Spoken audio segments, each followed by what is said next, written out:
ইসলামে বিড়ালের প্রতি মমত্ববোধ কেবল দয়া নয়, বরং এটি ঈমানের একটি কোমল বহিঃপ্রকাশ। বিড়াল অত্যন্ত পবিত্র ও পরিচ্ছন্ন প্রাণী, যা মানুষের ঘনিষ্ঠ সহচর হিসেবেও গণ্য হয়। প্রিয় নবী হযরত মুহাম্মদ সাল্লাল্লাহু আলাইহি ওয়াসাল্লাম বিড়ালকে এতটাই ভালোবাসতেন যে তার অজুর পাত্র থেকে বিড়ালকে পানি পান করতে দেখে তিনি কখনো বাধা দেননি, বরং সাহায্য করেছেন। বিড়ালের প্রতি রাসূলের গভীর ভালোবাসা ছিল। অনেকেই মনে করেন আল্লাহর সৃষ্টির মধ্যে বিড়াল যেন এক নিভৃত ইবাদতকারী, যে সবসময় স্রষ্টার জিকিরে মগ্ন থাকে। দেশের মানুষকে প্রতিদিন সুরক্ষিত রাখার প্রত্যয় নিয়ে এলো সেফ রাউন্ড সুইচ। সম্প্রতি আল-আকসা মসজিদে ঘটে যাওয়া একটি ঘটনা বিশ্ববাসীর মনে দোলা দিয়ে গেছে।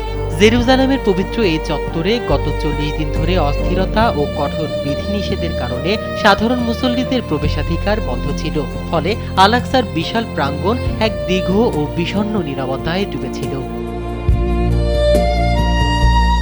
দীর্ঘ 40 দিনের স্তব্ধতা ভেঙে যখন পবিত্র আল-আকসা মসজিদের প্রবেশদ্বার খুলে দেয়া হলো, তখন সেখানে এক বিস্ময়কর ও হৃদয়স্পর্শী দৃশ্যের দেখা মেলে।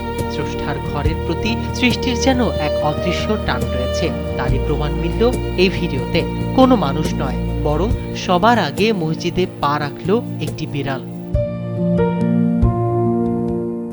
বৃহস্পতিবার যখন মসজিদের প্রহরীরা বড় গেটগুলোর তালা খুলে দেন, তখন অপেক্ষমান শত শত মুসল্লি ভেতরে ঢোকার প্রস্তুতি নিচ্ছিলেন। কিন্তু সবাইকে অবাক করে দিয়ে ভিড়ের মাঝখান থেকে একটি বিড়াল দৌড়ে সবার ভেতরে ঢুকে পড়ে, যেন দীর্ঘ সময় ধরে সে ওই মুহূর্তটির জন্যই গেটের বাইরে অপেক্ষা করছিল।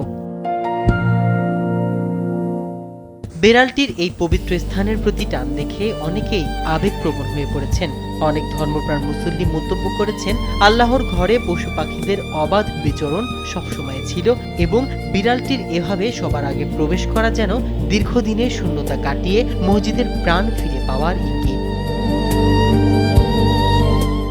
মাহমুদুর রহমান সিয়াম, কালবেলা।